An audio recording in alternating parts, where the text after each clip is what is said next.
বিসমিল্লাহির রহমানির রহিম। আসসালামু আলাইকুম। নতুন পুরাতন বন্ধু সবাই কেমন আছেন? আশা করি আল্লাহর রহমতে সবাই খুবই ভালো আছেন। ফুলকপি দিয়ে আজকে খুবই মজার নিরামিষ তরকারি করে দেখাবো বন্ধুরা। তো সেই সাথে দারুণ একটা ডিমের টিপস আছে।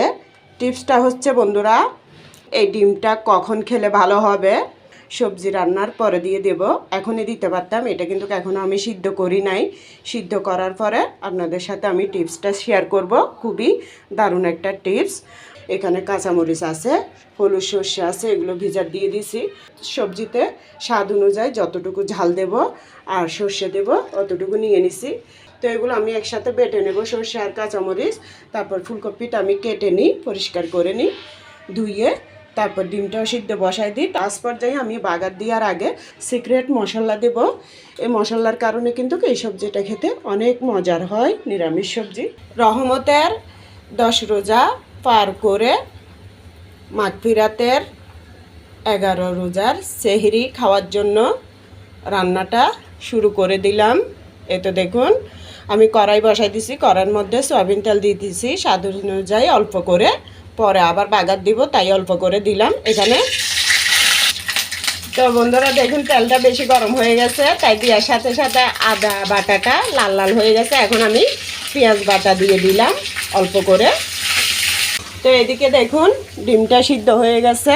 4 চামচে উঁচু করে হলুদের গুঁড়ি দিয়ে দিলাম 1 চামচ, মরিচের গুঁড়ি দিয়ে দিলাম 1 চামচ, স্বাদ অনুযায়ী লবণটা দিয়ে দিলাম।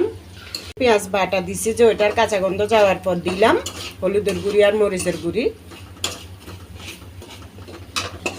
তো এটা একদম অল্প আছে ভেজে নিলাম।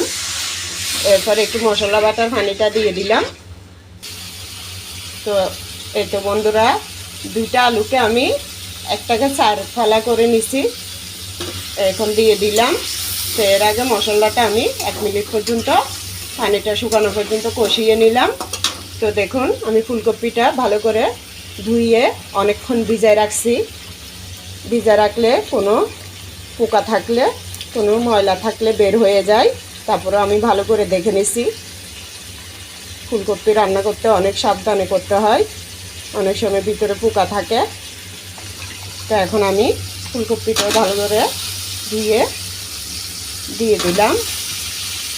তো বন্ধুরা এখন মাঝারি আছে, আমি এভাবে নেড়ে নেড়ে ফুলকপি আর আলু একসাথে ভেজে নেব মশলার মধ্যে।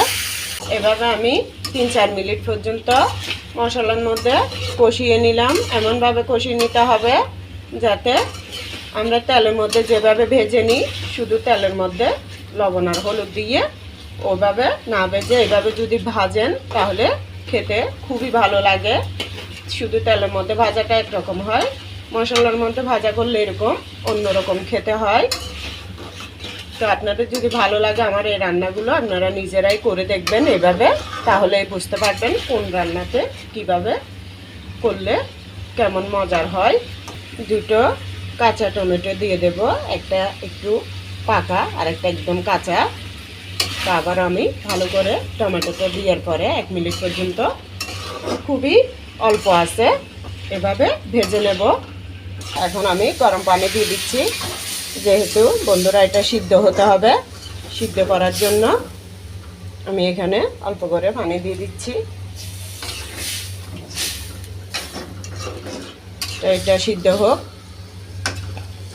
ফুলকপিতে যে পানিটা দিছি ওটা উতরানোর পরে যে সিক্রেট মশলাটা দিব বলছি, এটা হচ্ছে কালো জিরা, পোস্ত, হলুদ সর্ষে, রাঁধুনি, এই 4টা মশলা আমি হালকা গ্যারান বের হওয়ার মতো টেলে নিছি। তারপর এটা পাটায় গুঁড়ো করে নিছি।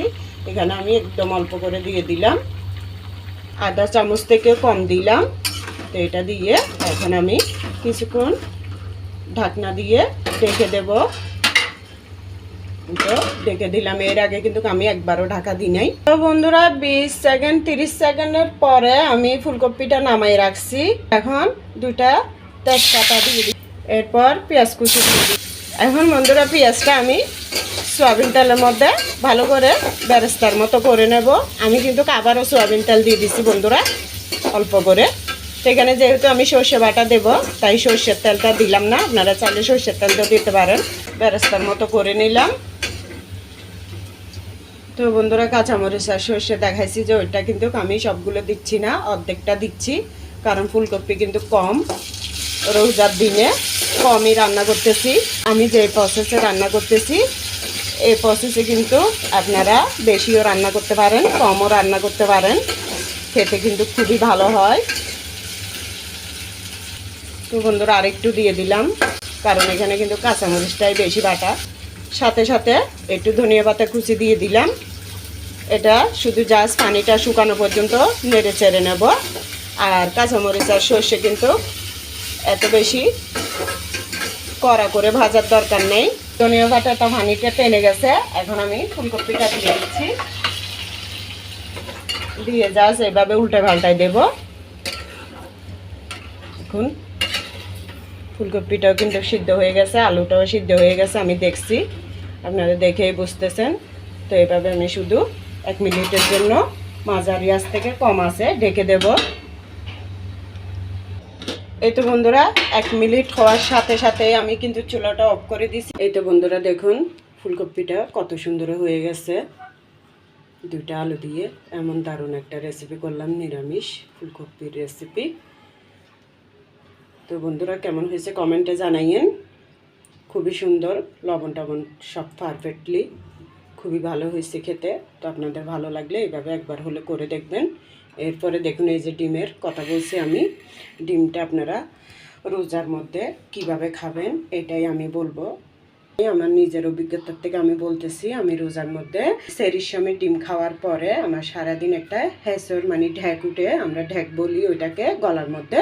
তো এই ডিমের একটা স্মেল ঢ্যাক উঠে যায়, ওইটার কারণে রোজাটা রাখতে সমস্যা হয়ে যায়। সেরিতে না খাইয়ে আমি কি করছি, রাত্রে শোয়ার আগে ভাত খাওয়া হোক অথবা কিছুটা নাস্তা খাওয়া হোক, যে যেভাবে খাই ওইভাবে খাওয়ার পর আমি আমার ছেলে মেয়েদেরকে মানে একটা সিদ্ধ ডিম খাওয়াই দিই। সেরির সময় তাদেরকে দিই না, আমি নিজেও খাই না, আমার স্বামীও, আমরা 4 জনই এইভাবে খাই। তাই আমি আপনাদের ডিমের টিপসটা শেয়ার করলাম। জানি না আপনাদের কেমন লাগে, আমার থেকে তো খুবই এটা ভালো একটা অভিজ্ঞতা হয়েছে। সকাল থেকে দুপুর পর্যন্ত একটু ডিমের ঘ্যাসটা উঠছিল গলার মধ্যে, তাই আমি আপনাদের সাথে শেয়ার করছি। আপনাদের যদি ভালো লাগে তাহলে আপনারা শুধু রোজার মধ্যে এমনি না, এমনি সকাল বলেন রাত্রে বলেন, যে যেভাবে ওভাবেই খাওয়া যায়। এটাতে আমি কখনো সমস্যা আছে না আছে এটা আমি জানি না। খুবই মজাদার রেসিপি এই যে ডিমের টিপসটা। সেই সাথে কিন্তু শুধু ফুলকপি না, দেখুন আমি একটু মুরগির মাংস আলু দিয়ে রান্না করছি পরিবেশন করার জন্য। আমি একটু বাটিতে বেড়ে নিছি। তো বন্ধুরা, আপনাদের কেমন লাগছে কমেন্টে জানিয়ে। যদি ভালো লাগে আমার এই টিপসগুলো আপনারা মাথায় রাখবেন, আপনাদের উপকারে আসতে পারে। আর সবারই তো একই সমস্যা থাকে না বন্ধুরা, এক একজনের এক এক রুচি, এক এক রকম। যাদের যেভাবে ভালো লাগে ওইভাবে করবেন। আমার থেকে ভালো লাগছে, আমি আপনাদের সাথে ডিমের টিপসটা শেয়ার করলাম, সাথে ফুলকপি, সেই সাথে একটু মুরগির মাংস রান্না। এটা তো সবসময় আপনাদের সাথে শেয়ার করি, তাই করলাম না। তো সবাই ভালো থাকবেন। যদি ভালো লাগে আমার এই রান্নাগুলো, আমাকে ভালোবাসা দোয়া দিয়ে আমার পাশে থাকবেন, আমিও যাতে আপনাদের পাশে থাকতে পারি ইনশাআল্লাহ। তো সবাই ভালো থাকবেন। আল্লাহ হাফেজ, আসসালামু আলাইকুম।